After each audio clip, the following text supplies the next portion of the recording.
تعالیٰ اپنے حصے کی گفتگو کرے. صلوات پڑھے محمد و آل محمد. اللهم صل على محمد وآل محمد.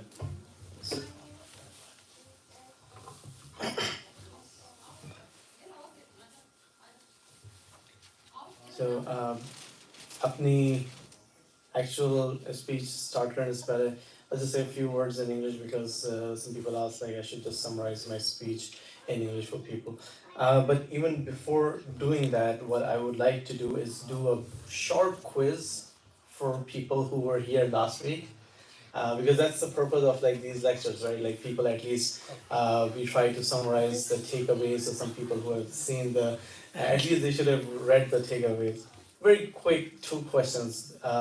One is Dr. Hazim mentioned a couple of qualities, especially for people who were here last time, that you need to see or you need to look for in the spouse. What were the 2 qualities?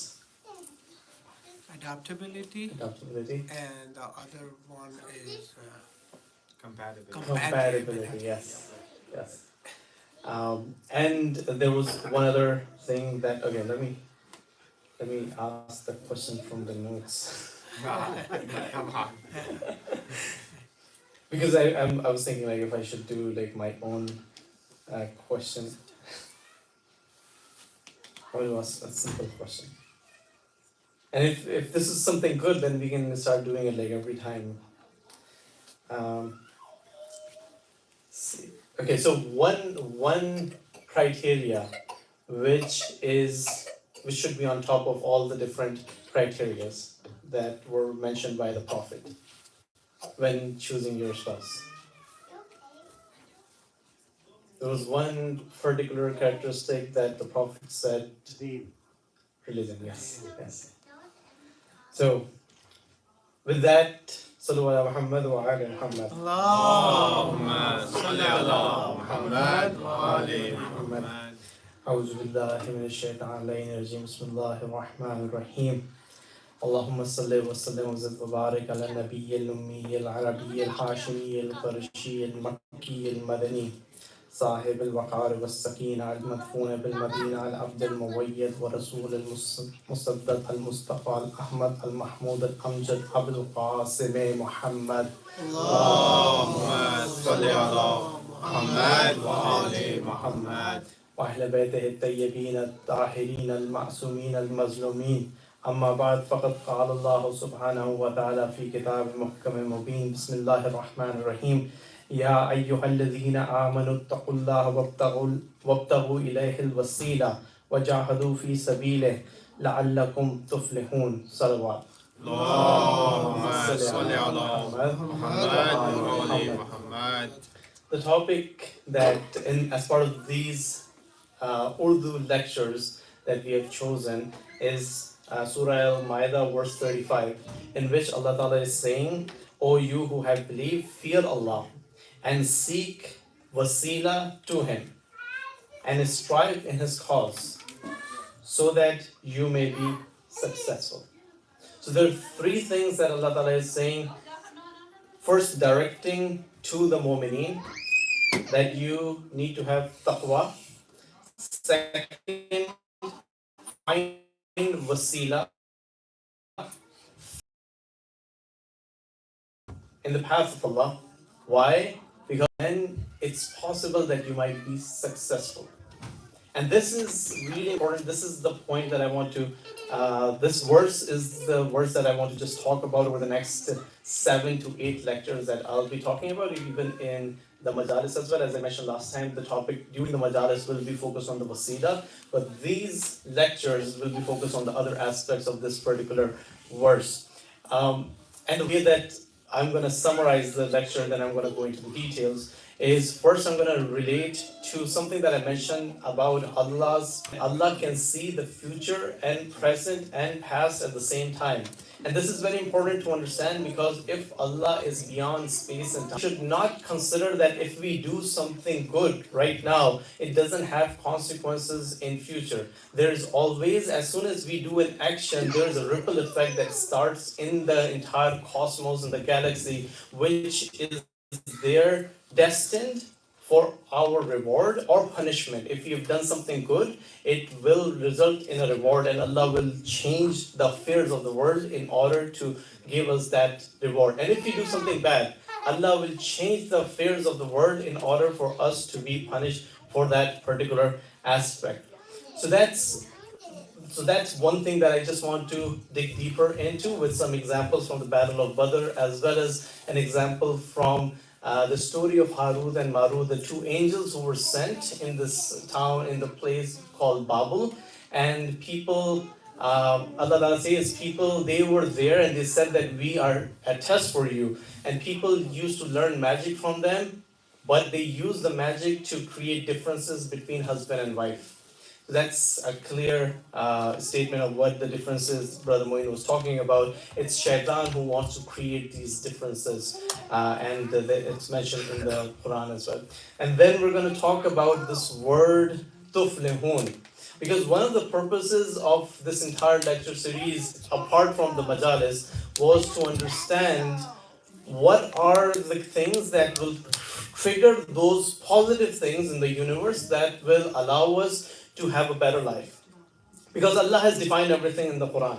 Allah has defined what you need to do, what you need to protect yourself from, etc. All the guidance is given in the Quran. And I would prefer if all the children can also look at me for 1 minute, especially when I'm talking in English, because it's easy. So if we do those things, Allah will move the entire universe for our benefit. And you will not even know how it happens, but things will happen that are beyond our control, which will be for our benefit. So we need to understand what are those things. And that was something in my mind, but then when I started looking for this definition of the word tuflihun, it just prompted me in this direction. It is as if I started thinking about what are those criteria that Allah wants us to follow. And if you search the word falah or tuflihun, it gives you the answer. And that's why I want to talk about that particular verse. And as we go through that particular verse, there are many different things that we will come across from the household of the Prophet, from the verse of the Quran where Allah says, do not do this. And what is the definition of those things? Like, for example, Allah says, do not intoxication, wine, whiskey, anything that is intoxicating, gambling, all of those things are among the amal of the shaitan. And stay away from those so that you are successful. So those are some of the things that as we go through these verses, we will come across some of these things that we can apply in our daily life today, which will prevent us from going in the wrong direction. And lastly, I'll just summarize this. I'll try to keep it concise to, let's say, 10-15 minutes. I know there is a lot, but if we do not have time today, probably tomorrow, day after, whenever I get time, we can continue this discussion. Sallu ala Muhammad wa ali Muhammad. Allahumma salli ala Muhammad wa ali Muhammad. اللہ تعالیٰ ارشاد فرماتا ہے سورہ مائدہ کی 35th آیت میں، اے ایمان والو، اللہ سے ڈرو اور اس کا وسیلہ تلاش کرو تاکہ اس کا قرب حاصل کر سکو، اور جہاد کرو اس کے راستے میں تاکہ تم کامیاب ہو جاؤ۔ یہ جو ورڈ تفلحون ہے، اس کا ایک انتہائی عجیب میسج ہے، یعنی سکسس ہے کیا؟ کیونکہ ہمیں دو چیزیں سوچنے ہیں کہ تفلحون اللہ تعالیٰ نے کہاں کہاں یوز کیا ہے، کیوں یوز کیا ہے، اور اس کی وجہ سے امپیکٹ کیا ہوگا۔ تو سورہ مومنون کی جو پہلی 9 آیتیں ہیں، جو شروع میں قد افلح المومنون، اس کے بعد 9ویں 10ویں 11ویں آیت میں ہے کہ یہ تمام کرائیٹیریا ہے ان لوگوں کا جو مومن ہیں اور وہ فلاح پانے والے ہیں۔ ان کا ریوارڈ کیا ہے؟ فردوس، جنت الفردوس ان کا ریوارڈ ہے۔ اگر آدمی فلاح پائے گا تو اس کا ریوارڈ ہے جنت الفردوس۔ تو اب فلاح کی کنڈیشن کیا ہے؟ یہ ایک امپورٹنٹ پوائنٹ ہے، لیکن اس سے پہلے یہ جاننا ضروری ہے کہ اللہ تعالیٰ نے کس طریقے سے یہ ورڈ یوز کیا ہے۔ فے لام ہے، یہ 3 ورڈز ان کا مرکب ہے جو کہ فاؤنڈیشن ہے۔ فے لام ہے، اس کا مطلب ہے پراسپیرٹی، سکسیس۔ ڈفرینٹ طریقے سے اللہ تعالیٰ نے یوز کیا ہے۔ یعنی کہ کہیں پہ کہا ہے وہ لوگ فلاح نہیں پائیں گے، کہیں پہ کہا ہے جیسے سورہ معاہدہ کی 35ویں آیت میں کہ تفلحون، تاکہ تم لوگ فلاح پا جاؤ، کہیں پہ ہے مفلحون۔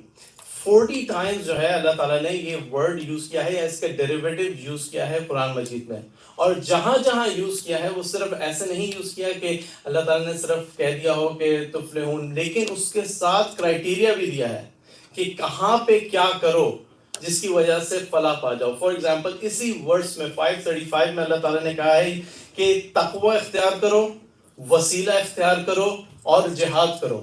جہاد ضروری نہیں کہ باہر جا کے اپنی فوجوں سے لڑائی کرنا، جہاد اپنے نفس کا جہاد ہے۔ جہاد وہ ہے کہ اپنی جو خواہشات ہیں ان کو اپنے زیر نگوں کرنا اللہ تعالیٰ کی خاطر، تاکہ فلاح پا جاؤ۔ اب یہاں پہ ایک سوال پیدا ہوتا ہے کہ ہمارے لیے کیوں ضروری ہے کہ اللہ تعالیٰ کی یہ احکامات کو ہم کریں، فالو کریں؟ کیونکہ پچھلی بار ہم نے یہ بات کی تھی کہ اللہ تعالیٰ نے کہا ہے کہ اللہ تعالیٰ نے دین، جو اللہ تعالیٰ کا دین ہے، بسم اللہ الرحمن الرحیم، اذا جاء نصر اللہ والفتح ورأيت الناس يدخلون في دين الله افواجا فسبح بحمد ربك واستغفر انه كان توابا۔ اللہ تعالیٰ کے دین میں جب داخل ہونے لگے، اور دین وہ دین ہے جو شروع سے سٹارٹ ہوا ہے آخر تک رہے گا، یعنی کہ اس کے اوپر ٹائم کی لمٹ نہیں ہے۔ اللہ تعالیٰ کے اوپر ٹائم کی لمٹ نہیں ہے، نہ اسپیس کی لمٹ ہے۔ ہمارے لیے اسپیس اور ٹائم کی لمٹ ہے، اللہ تعالیٰ کے لیے اسپیس اور ٹائم کی لمٹ نہیں ہے۔ لیکن اگر ذرا سوچیں کہ اگر اسپیس اور ٹائم کی لمٹ نہیں ہے تو اس کا مطلب کیا ہے؟ اس کا مطلب یہ ہے کہ اللہ تعالیٰ ہمیں اس حالت میں دیکھ رہا ہے جو آج ہے، جو آج سے 50 سال بعد ہوگی، جو آج سے 1000 سال بعد ہوگی دنیا کی حالت، جو قیامت تک ہوگی۔ اسی لیے اللہ تعالیٰ ارشاد فرماتا ہے سورہ واقعہ میں، بسم اللہ الرحمن الرحیم، اذا وقت الواقعہ لیس لوقتها کاذبہ خافضۃ رافعہ اذا رجت الارض رجا وبست الجبال بسا وکانت ابا بسا۔ اس کے بعد یہ کہ لوگ 3 گروہوں میں تقسیم ہو جائیں گے، ایک سابقون ہوں گے، ایک جو ہے اصحاب الشمال ہوں گے، ایک اصحاب سیدھے ہاتھ والے ہوں گے، ایک بائیں ہاتھ والے ہوں گے، اور ایک سابقون ہوں گے جو آگے نکلنے والے ہیں۔ تو اللہ تعالیٰ پھر اس کے بعد ان کی باقاعدہ اللہ تعالیٰ سورہ واقعہ میں بتاتا ہے کہ وہ کس طرح تکیوں پہ بیٹھے ہوں گے، کس طرح وہ انجوائے کر رہے ہوں گے جنت کے اندر، اور جو اصحاب شمال ہیں، جو بائیں ہاتھ والے ہیں، وہ کس طرح جو ہے وہ گرم پانی پی رہے ہوں گے اور توڑ کے درخت سے کھا رہے ہوں گے۔ تو یہ سب کچھ کیسے اللہ تعالیٰ بتا سکتا ہے؟ کیونکہ اس کے نزدیک سب ہو چکا ہے۔ یہ سب کچھ اللہ تعالیٰ کے سامنے جو ہے نا، یہ پوری، آپ جیسے کوئی آدمی کتاب لکھتا ہے یا کوئی مووی کو ڈائریکٹ کرتا ہے، وہ جو ڈائریکٹر ہوتا ہے اس کے سامنے پوری مووی ہوتی ہے۔ اس کے لیے ضروری نہیں کہ وہ مووی کا کیریکٹر ہو تو انفولڈ ہو، اس کے سامنے سب کچھ ہے کہ کیا ہونے والا ہے۔ اسی طریقے سے ہماری زندگی کے بارے میں اللہ تعالیٰ نے چیزیں لکھ دی ہیں، اسی وجہ سے یہ جو شب قدر ہے اس کے اندر پوری جو تقدیر طے ہوتی ہے وہ لکھ دی جاتی ہے اگلے سال کی۔ لیکن ساتھ ساتھ یہ اعمال، جیسے معین بھائی نے بتایا کہ اگر آپ اپنے رشتہ داروں سے تعلقات برے رکھیں گے تو آپ کی زندگی کم ہو سکتی ہے، آپ کا رزق اگر اچھے رکھیں گے تو رزق زیادہ ہو سکتا ہے۔ تو یہ اللہ تعالیٰ نے بھی بتا دیا ہے کہ اگر آپ اچھا کام کریں گے تو کہیں پہ اللہ تعالیٰ ایسی سچویشن کو چینج کر دے گا جو آلریڈی لکھی ہوئی ہے، جس کی وجہ سے آپ کا رزق بڑھ جائے گا۔ اور اگر آپ برا کام کریں گے تو کہیں پہ ایسی سچویشن آ جائے گی جہاں پہ خدا نہ خاصہ کوئی ایکسیڈنٹ، کوئی اور چیز، کوئی پریشانی، کوئی ایسے ہی باس کے ذہن میں آ گیا کہ یہ چیز کی لائف اڈاپٹ کرنی ہے، یہ چیز ہونا شروع ہو جائیں گی۔ تو یہ چیز اللہ تعالیٰ کے سامنے سب کچھ ہو چکی ہے۔ سورہ انفال میں اللہ تعالیٰ ارشاد فرماتا ہے کہ جب فوجیں آمنے سامنے آ گئیں، اور اللہ تعالیٰ پھر کہتا ہے کہ ہم نے انہیں کم کر کے دکھاتے تھے اور انہیں تمہیں کم کر کے دکھاتے تھے، تاکہ جو ہونا تھا وہ ہو جائے۔ یعنی کہ اللہ تعالیٰ کا پلان تھا کہ اسی طریقے سے جنگ ہوگی، اور اس جنگ کو پائے تکمیل تک لے جانے کے لیے اس طرح کے حالات پیدا کیے اللہ نے۔ اور یہ ایک ایگزامپل ہے کہ کس طریقے سے اللہ تعالیٰ حالات پیدا کرتا ہے اس چیز کو کرنے کے لیے جو آلریڈی اللہ تعالیٰ کی مشیت میں ہے۔ تو اب وہ چیزیں جو اللہ تعالیٰ حالات پیدا کر رہا ہے ان چیزوں کو اوائڈ کرنے کے لیے کیا کیا چیزیں ہیں. یہ تفلحون کا انسٹر میں مفلحون اور فلاح یہ بعد والی اسپیچز میں بات کروں گا. آج صرف اور صرف چند آیتیں تفلحون کے ذیل میں تاکہ ہم لوگوں کو ایک آئیڈیا ہو جائے کہ کیا کیا چیزیں اللہ تعالیٰ نے کہی ہیں کہ آپ کریں اور کیا کیا چیزیں کہی ہیں کہ نہ کریں. اللہ تعالیٰ سورہ بقرہ کی 189 آیت میں ارشاد فرماتا ہے. حج کے بارے میں پہلے بات ہو رہی ہے لیکن اس کے بعد ہے کہ یہ نیکی نہیں کہ گھروں میں پیچھے کی جانب سے آؤ بلکہ نیکی یہ ہے کہ آدمی اللہ سے ڈرے اور گھروں میں ان کے دروازوں سے آیا کرو اور اللہ سے ڈرو تاکہ تم فلاح پاؤ. جب تو یہاں پہ آخر میں اللہ تعالیٰ لعلکم تفلحون. اب اس کی تفسیر میں امام علیہ السلام فرماتے ہیں کہ یہ جو گھر اللہ تعالیٰ بتا رہا ہے یہ گھر ہے صحیح راستے صحیح اسلام کا گھر. اس کے دو دروازے ہیں. ایک دروازہ جس کو اللہ تعالیٰ نے کہا ہے یہاں سے انٹر ہو وہ ہے ولایت محمد و آل محمد کا, اور دوسرا دروازہ ہے جو کہ کسی اور کو ولایت محمد و آل محمد کے علاوہ چوز کر کے آپ اس دروازے میں جا سکتے ہیں, اس گھر میں جانے کی کوشش کر سکتے ہیں. جس نے اس دروازے کو چوز کیا جو اللہ نے اپوائنٹ نہیں کیا ہے تو اس کے اعمال بھی ضائع ہوئے اور وہ جو ہے فلاح بھی نہیں پا سکتا. تو یعنی کہ پہلا لیسن یہ کہ ہمیں وہ دروازہ چوز کرنا چاہیے جو کہ ہدایت کا راستہ اللہ تعالیٰ نے ڈیفائن کیا ہے اور وہ ہے محمد و آل محمد کی ولایت. اللہم صلی علی محمد و آل محمد. دوسرا اللہ تعالیٰ ارشاد فرماتا ہے سورہ آل عمران کی 130ویں آیت میں کہ اے ایمان والو دوگنا چوگنا سود نہ کھاؤ اور اللہ سے ڈرو تاکہ تم کامیاب ہو جاؤ. یہ ایک بہت امپورٹنٹ پوائنٹ ہے. اس کے اندر ایک ذہن میں ایک امپورٹنٹ ایسپیکٹ ہے جو ہمارے سب کے لیے نالجبل ہے, کیونکہ اللہ تعالیٰ نے کہا ہے ربا, اور ربا جو ہے وہ حرف عام میں انٹرسٹ میں شمار ہوتا ہے, اور ہم سب جو ہیں ایسے معاشرے میں رہتے ہیں جہاں پہ ہر چیز انٹرسٹ کے اندر گھری ہوئی ہے. اب اس انٹرسٹ سے مراد کیا ہے؟ حالانکہ اللہ تعالیٰ بہت کلیئرلی کہہ رہا ہے, اور باقی جگہ کے اوپر بھی اللہ تعالیٰ نے کہا ہے کہ وہ جو کہ انٹرسٹ لے گا وہ اس طرح قبر سے اٹھے گا جیسے اسے جن چمٹ گئے ہوں, اور ایک اور جگہ سے جس نے انٹرسٹ لیا وہ اس طریقے سے ہے جیسے اس نے اللہ اور رسول سے جنگ کی. اب اس سچویشن میں سوال یہ پیدا ہوتا ہے کہ انٹرسٹ کیا ہے. تو انٹرسٹ کے بارے میں جب امام سے پوچھا گیا تو امام نے کہا, کیونکہ اسی آیت میں ہے, لوگ کہتے ہیں کہ نفع اور تجارت بھی انٹرسٹ کی طرح ہے, یعنی کہ آپ نے پیسے سے کوئی چیز خریدی اور آپ نے اس سے بیچا زیادہ پیسوں میں تو جو فائدہ ہوا وہ تجارت کا فائدہ ہے. جو انٹرسٹ ہے وہ آپ نے پیسہ دیا اور زیادہ ہو کے پیسہ مل گیا. تو امام نے کہا کہ اگر کرنسی چینج ہو رہی ہے, یعنی کہ اگر آپ کوئی فزیکل چیز لیتے ہیں اور اس کے بعد اسے سیل کرتے ہیں اور اس سے فائدہ ہوتا ہے, وہ اللہ تعالیٰ نے الاؤ کیا ہے. لیکن اگر کرنسی کے بدلے کرنسی مل رہی ہے تو الاؤڈ نہیں ہے, یہ انٹرسٹ میں آتا ہے.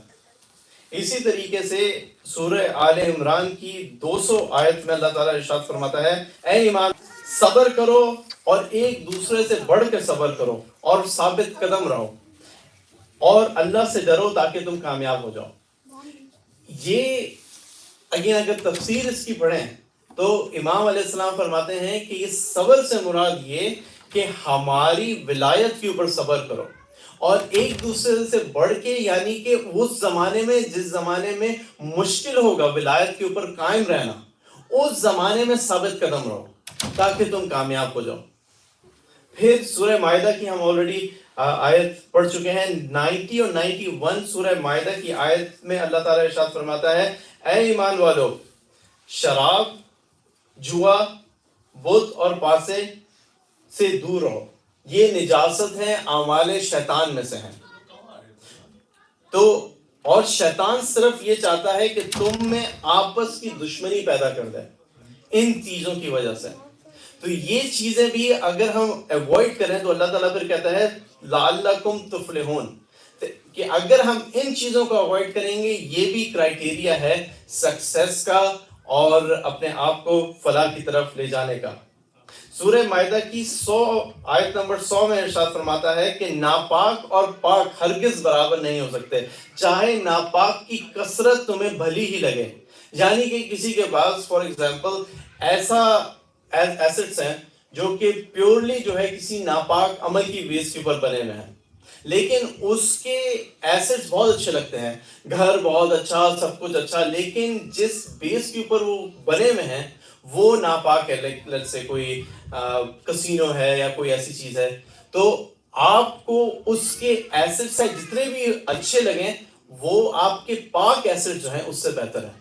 یعنی کہ حلال کمانا، اگر حلال کمائیں گے تو ہم فلاح کی طرف جا سکتے ہیں. سورہ اعراف میں اللہ تعالیٰ ارشاد فرماتا ہے کیا تمہیں اس بات پہ تعجب ہوا کہ تمہارے پاس ایک آدمی تم میں سے آیا اور وہ تمہیں ڈراتا ہے، اور یاد کرو جب قوم نوح میں ہم کے بعد ہم نے تمہیں اپنا جانشین بنایا اور تمہاری ساکھ میں بھی وسعت پیدا رکھی، پس اللہ کی نعمتوں کو یاد کرو تاکہ تم فلاح پا جاؤ. میننگ اللہ تعالیٰ کی جو نعمتیں اللہ تعالیٰ نے دی ہیں، جہاں پہ ہم تھے جب ہم چھوٹے تھے، اللہ تعالیٰ نے ہمارے لیے محبت ہمارے ماں باپ کے دلوں میں ڈال دی، اور ماں باپ کو اس طرح کر دیا کہ ہمیں بڑا کر دیا، اور پھر اس کے بعد ان حالات کو اس طرح کیا کہ ہم اس مقام پہ پہنچ گئے. ہر چیز کے لیے اگر ہم شکر ادا کریں گے تو اللہ تعالیٰ کہتا ہے کہ تم فلاح پا جاؤ گے. اور آخر میں باقی اور ہیں 2 آیتیں اور پھر اس کے بعد اختتام کی طرف، کہ اللہ تعالیٰ سورہ انفال میں کہتا ہے کہ جب تم کسی دشمن سے بھڑو، جب تمہاری دشمن سے لڑائی کا وقت آئے تو ثابت قدم رہو اور اللہ کو کثرت سے یاد کرو تاکہ تم فلاح پا جاؤ. اس کی ہی آگے پیچھے کی اگر آپ آیتیں پڑھیں تو اس کے اندر پورا وہ واقعہ بتایا ہوا ہے کس طریقے سے اللہ تعالیٰ کہتا ہے کہ اگر تم ثابت قدم رہو گے تو ہم تمہاری فرشتوں سے مدد کریں گے، اور ایک بندہ 10 بندوں کے اوپر کامیاب ہوگا، اگر 1000 ہیں تو وہ 10,000 کے اوپر کامیاب ہوں گے اگر ثابت قدم رہے اور اللہ کو کثرت سے یاد کیا تو فلاح ملے گی. لیکن شیطان کیا چاہتا ہے؟ اس کی اگلی آیت میں اللہ تعالیٰ کہتا ہے کہ شیطان چاہتا ہے کہ آپس کے جھگڑوں کی وجہ سے تم میں کمزوری پیدا کر دے، اور اگر تم ایک دوسرے سے جھگڑا کرو گے تو تمہارے اندر کمزوری پیدا ہو جائے گی اور تم ایک دوسرے سے ڈرنے لگو گے.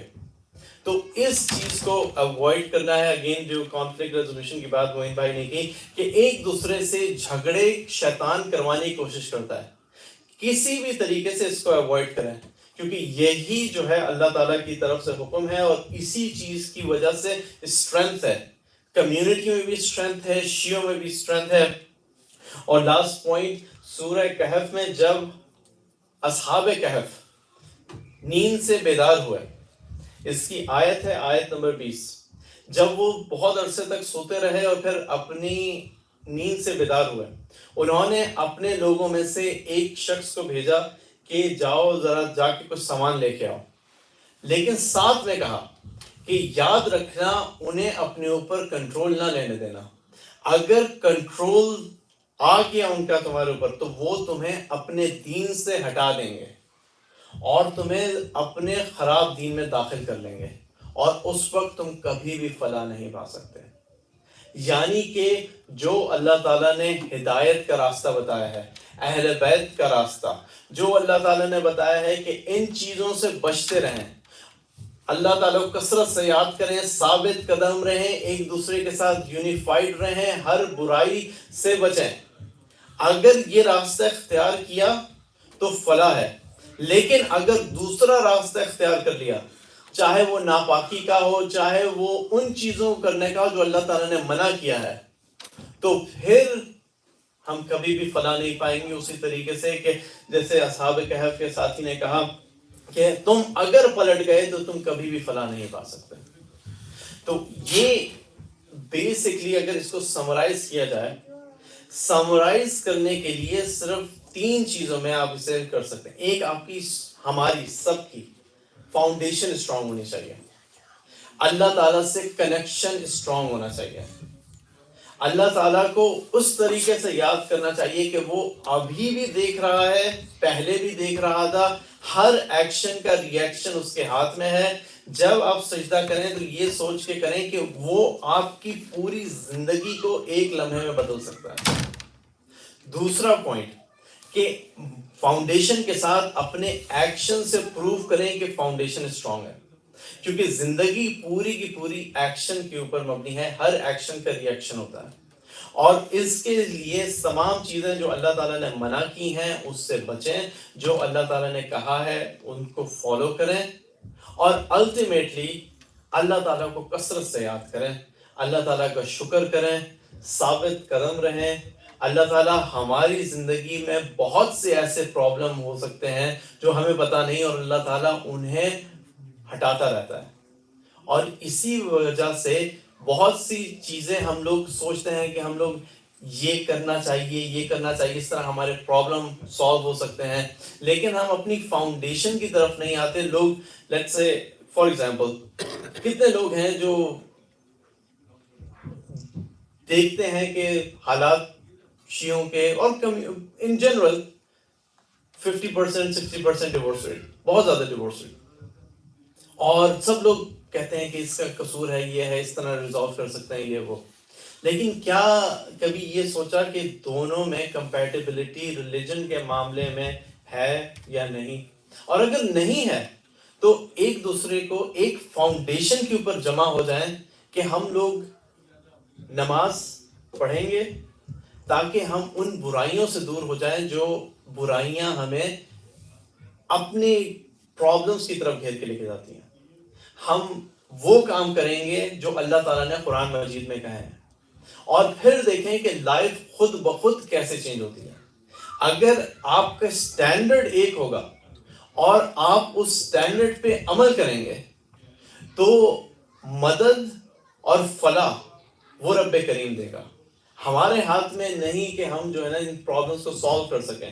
بہت دفعہ ایسا ہوتا ہے کہ ایک آدمی سب کچھ کر کے آیا، اس نے کہا کہ میں آپ سے اگریمنٹ کرنا چاہتا ہوں، ڈیل کرنا چاہتا ہوں، اور سب کچھ ہوتے ہوئے یعنی کہ 500 بلین کی ڈیل ہونے والی ہے، اور بیٹھے بیٹھے دماغ پلٹ گیا، اور پھر جو ہے وہ سب لڑ پڑ کے واپس چلے گئے. آپ سب پلان کر سکتے ہیں، اور لیکن جب اللہ تعالیٰ دماغ بدلنا چاہے تو وہ 1 سیکنڈ میں بدل سکتا ہے. اس کے ساتھ اس دعا کے ساتھ اختتام کہ اللہ تعالیٰ ہم سب کو اپنی معرفت اور اہل بیت علیہ السلام کی معرفت عطا فرمائے. ہم سب کو توفیق عطا فرمائے کہ وہ جو احکام اللہ تعالیٰ نے قرآن اور اہل بیت کے ذریعے ہم پہ بتائے ہیں وہ ہم فالو کر سکیں، اور ہماری زندگی میں خیر و برکت نازل فرمائے، اور امام زمانہ کی ظہور میں تعجیل فرمائے. اور اگر اللہ کو لگتا ہے کہ ابھی وقت دور ہے تو ہمیں اس قابل کر دے کہ ہم اس کے کام کے لیے آگے بڑھ سکیں اور جو وہ چاہتا ہے وہ کر سکیں. السلام علیکم ورحمۃ اللہ وبرکاتہ. صلو علی محمد وآل محمد.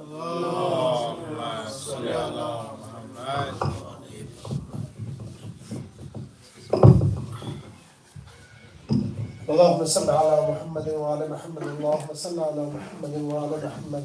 السلام عليك يا نبي الله، السلام عليك يا رسول الله، السلام عليك باعث الهدى، السلام عليك رحمة للعالمين، السلام عليك يا أمير المؤمنين علي بن أبي طالب، السلام عليك يا فاطمة الزهراء سيدة النساء العالمين، السلام عليك يا حسن والحسين سيد شباب أهل الجنة، السلام عليك يا علي بن الحسين زين العابدين، السلام عليك محمد بن علي الباكر، السلام عليك جعفر بن محمد الصادق، السلام عليك موسى بن جعفر الكاظم، السلام عليك علي بن موسى الرضا، السلام عليك محمد بن علي الحادي، السلام عليك محمد بن علي التقي الجواد، السلام عليك يا حسن بن علي العسكري، السلام عليك يا صاحب العصر والزمان، اللهم من كل فتنة الزمان ومزال الإيمان، السلام عليك دافع الظلم والعدوان، السلام عليك كامل الكفر والطغيان، السلام عليك يا إمام الإنس والجان،